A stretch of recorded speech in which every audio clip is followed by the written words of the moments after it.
ආයුබෝවන් සුබ දවසක් කියලා පිළිගන්නවා ඔයාලා හැමෝම Trish's Tasty Recipes මගේ YouTube නාලිකාවට. අද මම ඔයාලට අරගෙන ආවේ ගමේ රසට මිරිසට හදන රස වෑහින තෙම්පරාදු දෙල් කරියක්. මේ දෙල් කරිය එකත් එක්ක උණු උණුවේ බත් පිඟානක්ම වුණත් කන්න පුළුවන්. ඇත්තටම දෙල් වාරයට එකම විදිහට දෙල් හදන්නේ නැතුව මම මේ හදන විදිහට දෙල් කරිය එකක් හදලා උණු උණුවේම ඔයාලත් කාලා බලන්නකෝ. ඔයාලට හැමදාම දෙල් කන්න ආස හිතේ. ඉතින් මේ දෙල් කරියකට අවශ්‍ය කරන ද්‍රව්‍ය මම වෙනදා වගේම description box එකේ දාලා තියන්නම්. හදන ගමනොත් මම ඔයාලට අවශ්‍ය ප්‍රමාණය සඳහන් කරන්නම්. එහෙනම් අපි ඉක්මනටම වීඩියෝ එකට යමු. උණු උණුවේ මිරිසට හදන තෙම්පරාදු දෙල් කරිය මම කොහොමද හදන්නේ කියලා බලන්න.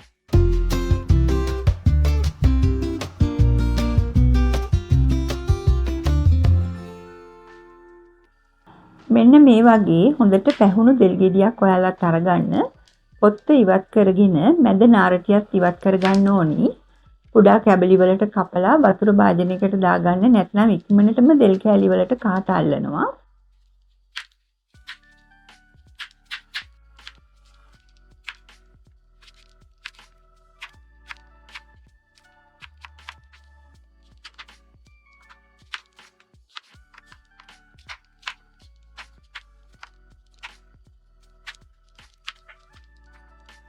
මේ දෙල් කරියට මම විශේෂ දෙයක් එකතු කරනවා.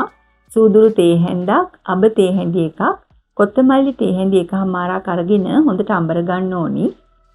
දැන් කපාගත්ත දෙල් ටික මේ විදිහට ඇතිලියකට දාගමු. ඒකට මං කහ තේ හැඳි එකක්, ලුණු තේ හැඳි එකක් දාගන්නවා. මේ තියෙන්නේ කබලේ අන්තිමට බැදගත් උළුහල් තේ හැඳි භාගිකුත්, කරපිංච අහුරකුත් ඒකත් මං එකතු කරගන්නවා. සිහින්ව කපාගත්ත ලොකු ලුණු ගෙඩියක් තමයි මම එකතු කරන්නේ. ඊළඟට පොඩි කුරුඳු කෑල්ලක්, රම්පේ කෑල්ලක් දාගන්නවා. කුඩාවට කපාගත්ත අම්මිරිස් කරල් දෙක තුනකුත් එකතු කරගන්නවා. කපාගත්ත සුදු ලුණු බික් දෙක තුනකුත් දාගන්නවා. ඊළඟට මුලින් කුඩු කරගත්ත සූදුරු අබ කොත්තමල්ලි මිශ්‍රණය තමයි මේ එකතු කරන්නේ. මිරිස් කුඩු තේ හැඳි එකකුත් එකතු කරගෙන දැන් මේ පහේ ටික හොඳින් දෙල් කෑලි වල තැවරෙනකල් මිශ්‍ර කරගන්න ඕනි. දැන් මන් දියකිරි කෝප්පයක් එකතු කරගෙන දෙල් ටික හොඳින් තැම්බෙනකල් මධ්‍යම ගින්දරේ තියාගෙන උයා ගන්න යන්නේ.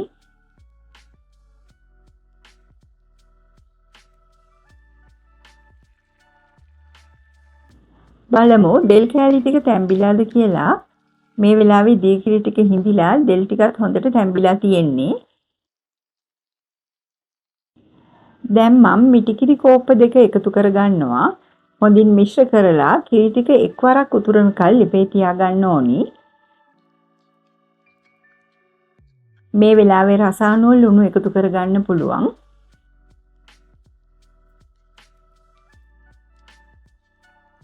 කිරි ටික එක්වරක් උතුරනකල් ලිපේ තියාගමු.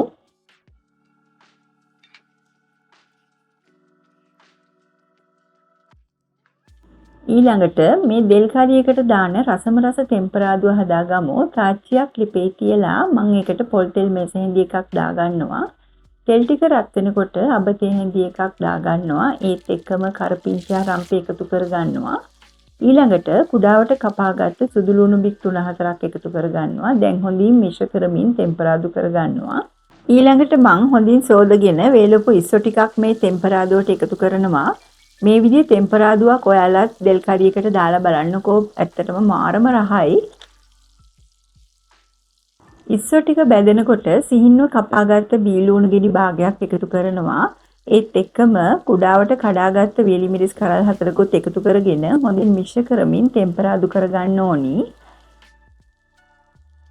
මේ වෙලාවේ මං ලිපේ ගින්දර අඩු කරලා මිරිස් කුඩු තේ හැඳි භාගයක් එකතු කරගන්නවා.